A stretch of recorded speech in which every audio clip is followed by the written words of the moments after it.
Made with Clipchamp. Hi friends, once again I Sunil Gupta welcome you at the platform of Inspiration IAS Academy. यार बड़े दिनों के बाद तुमसे interaction हो रहा है। बहुत सारे लोगों ने एक बार इन्फॉर्मेशन किया हमें कि सर बहुत सारे कमेंट बॉक्स में हमारे पास मैसेजेज आए कि we are very scared about the current affairs programme, कि अब तो ट्रेडिशनल जो स्टडी था वो तो हो चुका प्रीलिम्स के लिए, वे कंटेम्प्रेरी के लिए हम क्या करें। यार बच्चों के बीच में ना ये बहुत बड़ी प्रॉब्लम है कि कंटेम्प्रेरी के बारे में क्या करें। No doubt this is the also matter of concerns because 20% question in the prelims examination in general studies are coming from the current affairs. May it be possible from the polity, may it be possible from the economics or from the other important areas, right? तो चलो आज इसी request पे, इसी तुम्हारे जो commitment है उसको रिगार्ड करते हुए, रिस्पेक्ट करते हुए आज हम एक सीरीज शुरू कर रहे हैं इंस्पिरेशन आईएएस एकेडमी की तरफ से, and this series is related to the current affairs. तो सीरीज का नाम हमने रखा है current affairs for the prelims 2021।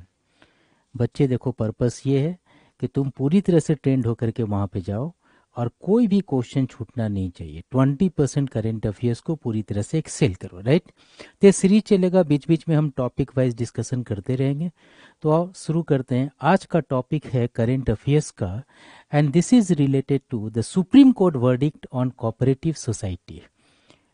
ये बहुत इंपॉर्टेंट टॉपिक है। जुलाई 2021 का ये वर्डिक्ट है सुप्रीम कोर्ट का कोऑपरेटिव सोसाइटी से।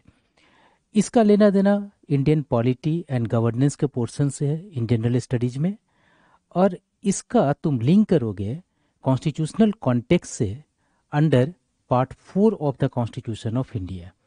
तो part 4 of constitution of India में वहाँ पर डीपीएसपी है, आर्टिकल 43B, वहाँ पर मेंशन है कोऑपरेटिव सोसाइटी। फंडामेंटल राइट में आर्टिकल 19 में मेंशन है कोऑपरेटिव सोसाइटी, और आर्टिकल 243 का एक्सटेंशन जो किया हमने पार्ट 9B में, that is the article 243 ZS to ZT, यहाँ तक मेंशन किया हुआ है कोऑपरेटिव सोसाइटी। ये चीज हमने मेंशन किया था भाई 97th constitutional amendment act 2011, right? Supreme court ने इसी चीज को डिक्लेयर कर दिया नल एंड वॉइड। कुछ इंपॉर्टेंट पोर्शन को, पूरे अमेंडमेंट को इन्होंने स्ट्राइक डाउन नहीं किया है, पूरे कुछ इंपॉर्टेंट पोर्शंस को इन्होंने स्ट्राइक डाउन किया है। That was in favour of cooperative federalism, right? तो चलो थोड़ा सा देखते हैं कि आजकल ये न्यूज में क्यों है ये पर्टिकुलर टॉपिक, राइट? तो बच्चे देखो, न्यूज में इसीलिए है क्योंकि सुप्रीम कोर्ट ने स्ट्राइक डाउन कर दिया provisions of the 97th constitutional amendment act, right? So this is the 97th constitutional amendment act 2011।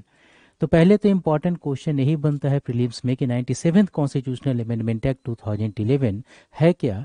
This is related to the cooperative society, promotion of cooperative society. It's okay.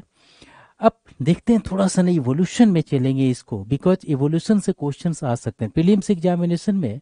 कभी कभी ऐसा होता है current affairs में ना, issue तो है लेकिन उसका हिस्ट्री से, उसके बैकग्राउंड से क्वेश्चंस आते हैं। तो चलो पूरी तरह से कॉम्प्रहेंसिवली हम लोग कवरेज करते हैं, एंड यहाँ पर देखते हैं कुछ इंपॉर्टेंट इवोल्यूशन को लेकर के चलते हैं। देखो बच्चे, सबसे पहले ना कोऑपरेटिव सोसाइटी का जो कॉन्सेप्ट है, right, this particular in India was legalised in cooperative society act 1912। एक है कोऑपरेटिव सोसाइटी एक्ट 1912। इसको यूनियन लेजिस्लेचर ने बनाया था, स्टेट लेजिस्लेचर ने नहीं बनाया था, यूनियन लेजिस्लेचर ने बनाया। इसी के अंदर में हम कोऑपरेटिव सोसाइटी का रजिस्ट्रेशन करते हैं और इसको रेगुलेशन किया जाता है, राइट? तो कोऑपरेटिव सोसाइटी एक्ट 1912 में हमने बना दिया था, और इसके कारण सेंटर एजेंसी इसको रेगुलेट करते आ रही थी, राइट? तो कोऑपरेटिव सोसाइटी जैसे कि voluntary organisation like Amul type, तो दिस इज ऑटोमेटिकली ये सोसाइटी से रेगुलेशन था। बट आफ्टर इंडिपेंडेंस, जब हम लोग इंडिपेंडेंट हो गए, जब कॉन्स्टिट्यूशन बनने लगा, तो कॉन्स्टिट्यूएंट असेंबली में इस बात का डिस्कशन होने लगा कि whether cooperative society should be a part of the state subject और द यूनियन सब्जेक्ट, और should be put under the concurrent list. तो अल्टीमेटली हमारे कॉन्स्टिट्यूशनल मेकर ने एक डिसीजन लिया, एंड डिसीजन वाज कि सर इसको ना हम लोग स्टेट लिस्ट का सब्जेक्ट बना देते हैं। और फिर हमने किया क्या, कोऑपरेटिव सोसाइटी को स्टेट लिस्ट का सब्जेक्ट बना दिया, इसको entry 32 in schedule 7 of the constitution में मेंशन कर दिया, राइट। तो प्रीलिम्स पॉइंट ऑफ व्यू से भी एक इम्पॉर्टेंट मैटर है entry 32 state subject cooperative society under schedule 7 of the constitution of India, right. तो दिस इज द बैकग्राउंड। तो हमने ये इंडिपेंडेंट की बात की। हमने एक बहुत बड़ा एफर्ट लिया इन 2011 में by which particular 97th constitutional amendment act 2011। ये हमने अमेंडमेंट किया। ये अमेंडमेंट मेगा अमेंडमेंट था। ये कोऑपरेटिव सोसाइटी को बूस्टअप करने के लिए हमने ये अमेंडमेंट एक्ट किया, राइट। पार्लियामेंट ने इसको अमेंडमेंट किया हमने। एंड इसमें 3 इंपॉर्टेंट चीज को इंसर्शन किया, बहुत इंपॉर्टेंट है for the prelims point of view. एक एक चीज को तुम लोग नोट डाउन करोगे, right. The first is article 19(1) clause सी।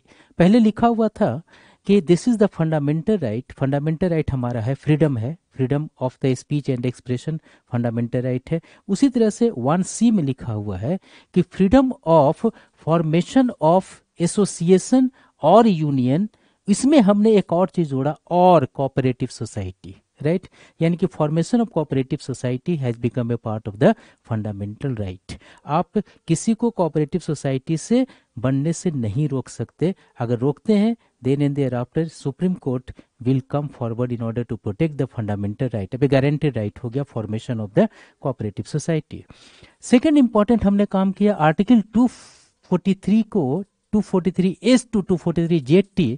तो इसको हमने एक पार्ट बनाया हुआ था 9 बना हुआ था for the Panchayati Raj institution, 9A बना हुआ था by the 74th constitutional amendment act for the municipalities. इसमें 9B हमने बना दिया और इसमें हमने इस आर्टिकल को एक्सपेंड कर दिया, आर्टिकल ZS से लेकर के आर्टिकल ZT तक एक्सपेंड कर दिया, राइट। इसमें किया कि हमने 3 इंपॉर्टेंट चीज पर बेसिकली फोकस है इस पूरे एक्ट का। First, regulation of incorporation of cooperative society. Incorporation of cooperative society को कैसे इनकॉर्पोरेट करेंगे बाय लीगलाइज्ड मीन्स, इसके बारे में डिस्कशन है under this particular, right. Second is election to the board of cooperative society. बड़ा ज्यादा आर्बिटरीनेस था इलेक्शन में तो एक वोट इन जनरल काउंट करते हैं मेंबर्स का, बट वेरी हॉचपॉच सिचुएशन था। एक प्रॉपर रिप्रेजेंटेटिव इलेक्शन का मशीनरी नहीं था उसमें। तो हमने कहा कि एक इलेक्शन का बोर्ड कैसे होगा, इसके बारे में रेगुलेशंस था। And governing of the cooperative society बना तो फ्रॉड बहुत थे, तो बहुत सारे फ्रॉड्स होते थे। हमारे पास रजिस्ट्रार ऑफ कोऑपरेटिव सोसाइटी भी हुआ करता था। तो ये भी अपने आप में एक बड़ा करप्ट इंस्टीट्यूशंस बन चुका था, क्योंकि इसमें अकाउंटेबिलिटी नहीं था। तो हमने कहा कि अकाउंटेबल गवर्निंग करेंगे, एंड इसी का प्रोविजन हमने मेंशन किया था under article 243(ZS) to 243(ZT) में, राइट। एंड एक और किया हमने आर्टिकल 43B, राइट। और ये था कहाँ पे, DPSP यानी कि part 4 of the constitution of India, right. तो पार्ट 4 में ये चीज मेंशन किया हमने। इसमें क्या क्या था, 4 इंपॉर्टेंट चीज मेंशन किया कि ये स्टेट का ड्यूटी है। यानी कि स्टेट का मतलब क्या हुआ, जो आर्टिकल 12 में है। स्टेट का मतलब state government, union government, local government, bureaucracy, everything has become a part of the state, जो तुम जानते हो। आर्टिकल 12 में इसका डिस्क्रिप्शन है फॉर द फंडामेंटल राइट। तो उसी स्टेट का ये मानना है कि स्टेट का ड्यूटी है कि आप 4 चीज को भाई साहब फेवर करेंगे, right. First is voluntary formation of cooperative society. जहां भी कोऑपरेटिव सोसाइटी वॉलंटरीली फॉर्मुलेट हो रहा है, आप इनको प्रमोट करेंगे, right. Second important, autonomous functioning of cooperative society. आप कोशिश करेंगे कि इनको हम इंडिपेंडेंस दें, ऑटोनॉमस फंक्शनिंग करने के लिए इनको अपॉर्चुनिटी प्रोवाइड करें, right. Third important, democratic control over cooperative society. ऐसा नहीं हो कोऑपरेटिव सोसाइटी में किसी वेस्टेड इंटरेस्ट का कंट्रोल हो जाए, कोई एक पर्टिकुलर क्लास का कंट्रोल हो जाए, नहीं। आप ऐसा काम करेंगे कि डेमोक्रेटिक कंट्रोल हो कोऑपरेटिव सोसाइटी का, हर एक डिसीजन में डेमोक्रेटिक एक्सेलेंस का प्रोमिनेंस हो, right. And another important, professional management of cooperative society. देखो, प्रोफेशनल मैनेजमेंट जब हम बात करते हैं ना, इसका मतलब कि अकाउंटेबिलिटी का फीचर, एफिशिएंसी का फीचर और गुड गवर्नेंस का जितने फीचर्स हैं उस कोऑपरेटिव सोसाइटी में आने चाहिए। तो ये जो हमारा 4 इंपॉर्टेंट एरिया है, ये DPSP में है। इसका मतलब कि स्टेट का ये एक ड्यूटी बनता है कि आप कोऑपरेटिव सोसाइटी से रिलेटेड ये 4 चीज़ को प्रमोट करेंगे, राइट। तो बच्चे देखो 97th कॉन्स्टिट्यूशनल अमेंडमेंट एक्ट में 3 चीज़ था, 3 ही चीज़ें, नथिंग मोर देन डैट। एक जो हमने आर्टिकल 19 में मेंशन किया हुआ है, ये कहाँ पर है, part 3 of the constitution of India. ये आर्टिकल ये कहाँ है, part 9B of the constitution of India. ये कहाँ पर है, part 4 of the constitution of India, right. तो हमने देखा 3 इंपॉर्टेंट चीज़ है जो मेंशन किया हुआ था 97th constitutional amendment act 2011, right. तो ये चीज़ तुम लोग नोट डाउन करते रहोगे। एक एक चीज, एक एक आर्टिकल, एक एक पार्ट, एक एक information has become a part of the prelims examination. एक बार फिर से हम बता दें, प्रीलिम्स एग्जामिनेशन डायरेक्टली नहीं पूछता सुप्रीम कोर्ट ने 97 कॉन्स्टिट्यूशनल अमेंडमेंट एक्ट को क्या किया, ऐसे नहीं पूछता, बल्कि 97 कॉन्स्टिट्यूशनल अमेंडमेंट एक्ट से हुआ है कुछ चीज तो उनके पेरिफेरल जितनी इंफॉर्मेशन है वो सब तुम्हारे कंट्रोल में आने चाहिए, राइट। करंट अफेयर्स का मीनिंग ही यही होता है कि जितने पेरिफेरी इंफॉर्मेशन है उससे रिलेटेड वो तुम्हारे अंडर कंट्रोल होने चाहिए। These are important information given to you, right. अब आते हैं यार, ये तो हुआ इतिहास, यहाँ तक हम लोगों ने कोऑपरेटिव सोसाइटी के लिए एफर्ट किया। अब आते हैं कंट्रोवर्सी क्या होता है, आगे चलते हैं, राइट। 2011 में 97 कॉन्स्टिट्यूशनल अमेंडमेंट एक्ट अब आ चुका। 2012 में इसको एसेंट भी मिल गया और उसके कुछ ही दिन के बाद गुजरात हाई कोर्ट में केस चला गया और उसने कहा गुजरात हाई कोर्ट में कि सर 97 कॉन्स्टिट्यूशनल अमेंडमेंट एक्ट बनाया किसने, पार्लियामेंट ने, लेकिन कोऑपरेटिव सोसाइटी सब्जेक्ट किसका है, स्टेट का, entry 32 of the constitution of India. तो स्टेट सब्जेक्ट पे यूनियन पार्लियामेंट ने विदाउट स्टेट कंसेंट से कैसे अमेंडमेंट कर लिया। अब ये तो मैटर था, ये गुजरात हाई कोर्ट में गया। गुजरात हाई कोर्ट में काफी आर्गूमेंट होने के बाद हाई कोर्ट ने फैसला दिया कि 97th कॉन्स्टिट्यूशनल अमेंडमेंट एक्ट का certain provisions must be strike down. कुछ कुछ एरिया में पार्लियामेंट को कोई अधिकार नहीं होता कि स्टेट के एरिया में इंटरफियर करे, इसलिए इन्होंने स्ट्राइक डाउन कर दिया, नल एंड वाइट कर दिया certain provision in the 97th constitutional amendment act, right. तो इनको नल एंड वाइट कर दिया और इन्होंने कह भी दिया कि no role of the central agency in enacting provision for cooperative society because this is the subject of state list, right. तो यहाँ पर देखोगे गुजरात हाई कोर्ट का ये जो आया है जजमेंट अपने आप में बहुत इंपॉर्टेंट है। 2000 का स्ट्राइक डाउन कर दिया था एंड इन्होंने बोल दिया no role of central agency, reason is what, it is the subject of state list. Entry 32 में ये चीज मेंशन है, तो इसको इन्होंने स्ट्राइक डाउन कर दिया, राइट। अब स्ट्राइक डाउन कर दिया तो लोग इनको लेकर के सुप्रीम कोर्ट भी पहुंच गए, राइट।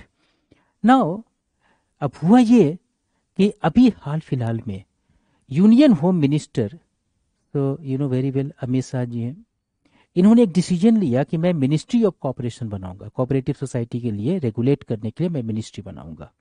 अब मिनिस्ट्री बना दिया इन्होंने, मिनिस्ट्री बना दिया, जाहिर है कि purpose was very clear. Purpose ये था कि कोऑपरेटिव सोसाइटी को रेगुलेट करना, राइट। खुद अपने मिनिस्ट्री में इनके साथ अटैच कर दिया, यानी होम मिनिस्ट्री के अंदर भी अटैच कर दिया इन्होंने। एंड देन देयर आफ्टर इनका एक डिसीजन था कि अब हमने जब मिनिस्ट्री बना दिया है इसको एंड इसको अंडर प्रोटेक्शन के साथ में इसको डील करेंगे, तो यहाँ पर क्वेश्चन हो गया कि इसका मतलब कि यूनियन कंट्रोल करेगा स्टेट सब्जेक्ट पे, इट इज वेरी क्लियर। तो based upon this particular area, right, यहाँ पर हाई कोर्ट के वर्डिक्ट को जब चैलेंज किया सुप्रीम कोर्ट में, तो सुप्रीम कोर्ट में चैलेंज करने के बाद ये आया, right. And it has to say here कि जुलाई 2021 यानी कि हाल फिलहाल में, राइट, जस्टिस का एक बेंच बना, justice RF Nariman, KM Joseph and justice BR Gavai. 3 important justice अपने आप में मायने रखते हैं, राइट। इन्होंने वर्डिक्ट दिया, वर्डिक्ट देने के बाद कहा कि हाई कोर्ट का जो जजमेंट था दैट इज 100% परफेक्ट। उन्होंने जो कुछ भी किया, स्ट्राइक डाउन किया, that is very very important, right. तो बेस्ड अपॉन दिस पर्टिकुलर इसने बोल दिया we have strike down this one or part 9B of the constitution of India but we have save the amendment. Amendment को save किया, certain provision को हमने strike down कर दिया है, राइट। तो इन्होंने ये यानी कि गुजरात हाई कोर्ट का जो वर्डिक्ट था that is being continued, strike down कर दिया। अब इनके पीछे लॉजिक क्या है वर्डिक्ट में, ये जानना जरूरी है, लेकिन ये चीज समझोगे, this is the important fact. तो कुल मिलाकर के सुप्रीम कोर्ट का जो वर्डिक्ट है उसका इंटरप्रिटेशन कुछ 5 इंपॉर्टेंट एरिया में तुम इसको समराइज कर सकते हो। याद करने के लिए जरूरी है कि 5 इंपॉर्टेंट एरिया में समराइज करते हैं। First area is there that has to say here what, the power of parliament to amend the constitution is not circumscribed by the allocation of legislative entries as per Article 246 read with 7th schedule of the constituent power of the parliament is different from that of the legislative power. अब हम लोग इसको समझेंगे, ये तो technical term है। Article 246 इसमें हमने मेंशन किया है कि यूनियन लेजिस्लेचर लिस्ट 1 यानी कि यूनियन लिस्ट से रिलेटेड सब्जेक्ट पे अपना लॉ बना सकता है। स्टेट लेजिस्लेचर लिस्ट 2 यानी कि स्टेट लिस्ट से रिलेटेड सब्जेक्ट को बना सकता है, और कंकरेंट लिस्ट का जो सब्जेक्ट है उस पर दोनों मिल करके लॉ बना सकता है। ये मेंशन किया हुआ है अंडर आर्टिकल 243 या 246 पे, राइट। मीनिंग ये है 246 में एक एक्स्ट्रा ऑर्डिनरी पावर्स भी पार्लियामेंट को दिया हुआ है कि आप चाहें तो आप यूनिटी, इंटीग्रिटी, यूनिफॉर्मिटी के लिए आप लेजिस्लेशन बना सकते हैं। दैट इज पर्टिकुलर फैक्ट, तो based upon this particular area यहां पर 246 को यूज करते हुए हमारे अटॉर्नी जनरल ने कहा कि यूनिफॉर्मिटी को मेंटेन करने के लिए मैं कर क्या रहा हूं, मैं इसको अमेंडमेंट को जस्टिफाई कर रहा हूं, यानी यूनिफॉर्मिटी स्ट्रक्चर हो पूरे इंडिया में कोऑपरेटिव सोसाइटी का, इसके लिए मैं काम कर रहा हूं। सुप्रीम कोर्ट ने कहा no, it has not to come under the circumscription of which one, article 246 of the constitution of India. ये पार्लियामेंट का पावर इसमें नहीं आता, ये एक्स्ट्राऑर्डिनरी सिचुएशन में नहीं आता। That is the first. Second important has to say here कि पार्ट 9B इसमें इनका ये मानना था कि आप एक्सक्लूसिव लेजिस्लेटिव पावर स्टेट का यहां पर है, और यहां पर यूनियन अपना पावर को यूज नहीं कर सकता because it is the mention under entry 32 of the constitution of India. Second list में है, स्टेट लिस्ट में है, इसलिए इस पावर का इस्तेमाल वो नहीं कर सकता। That is the important fact, right. Third, ये चीज जो वर्डिक्ट था वो ऑलरेडी पहले से हाई कोर्ट तो गुजरात हाई कोर्ट में भी मेंशन किया हुआ था। थर्ड इंपॉर्टेंट, आर्टिकल 368 अमेंडमेंट के प्रोसीजर की बात करें तो हम 3 तरह से अमेंडमेंट करते हैं। कुछ अमेंडमेंट तो हाफ मेजोरिटी से होते हैं, कुछ अमेंडमेंट 2/3 मेजोरिटी से होते हैं, कुछ amendment 2/3 plus half of the state legislature के कंसेंट से होते हैं। उसमें कौन कौन से आते हैं? उसमें आते हैं election to the president and any automatically legislation related to schedule 7। Schedule 7 से कोई भी रिलेटेड मैटर है उसके मैटर में वहां पर डिस्कस करते हैं। बट यहां पर हम देख रहे हैं कि आर्टिकल 368 में हमने इसको पार्लियामेंट ने जब अमेंडमेंट किया था 2/3 मेजोरिटी से किया, हाफ ऑफ स्टेट लेजिस्लेचर को साथ में नहीं लिया। तो based upon this one it has to say कि आर्टिकल 368 को होना चाहिए था, आपने नहीं किया, इसलिए amendment could not get enacted by the 1/2 of the state legislature. इसलिए कह सकते हैं कि this is not according to the federalism, it is violation of the basic structure of the constitution of India. That is the fact. Fourth important is there, that is अगर centre को लगता है कि आर्टिकल 246 में uniform structure चाहिए तो इनके पास एक और तरीका था, वो था आर्टिकल 252 में लिखा हुआ है कि अगर 2 या 2 से ज्यादा स्टेट मिलकर एग्रीमेंट करता है देन स्टेट लिस्ट के सब्जेक्ट को यूनियन अपने अंडर में ले सकता है। बट ये भी यहाँ पे नहीं किया। That is very very important fact is there.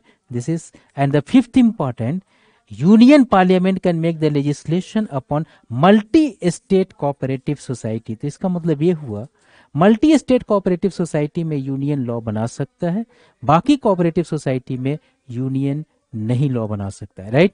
So based upon this one 5 important features हैं। First important feature is related to article 246 में एक्सक्लूसिव पावर पार्लियामेंट के अंडर नहीं आता। सेकेंड इंपॉर्टेंट, ये स्टेट का सब्जेक्ट है, इसीलिए एक्सक्लूसिव रिस्पॉन्सिबिलिटी स्टेट लेजिस्लेचर का है।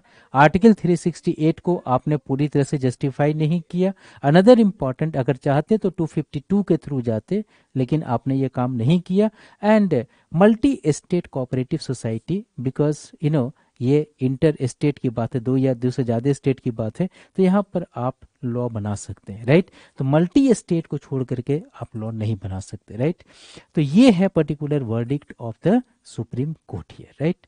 तो देखो, आज हम लोगों ने इसको डिस्कस किया, इतना ही इंफॉर्मेशन है रिलेटेड टू दिस वर्डिक्ट, और इसी के साथ में हम यहाँ पर पिक्चर को ख़त्म करते हैं। एंड विल कंटिन्यू, इसी तरह से हम एक एक टॉपिक को लेकर के कंटिन्यू करेंगे। अगली बार हम आएंगे एक अलग से टॉपिक के साथ में। तब तक के तुम लोग अगर देखो सब्सक्राइब नहीं किए तो सब्सक्राइब कर लेना, ताकि नोटिफिकेशन ऑन टाइम तुम्हें मिल जाए। And continue for watching it. So thank you very much and all the best, may God bless you. मिलते रहेंगे यार, so thank you very much to you all then, thank you very much, bye bye.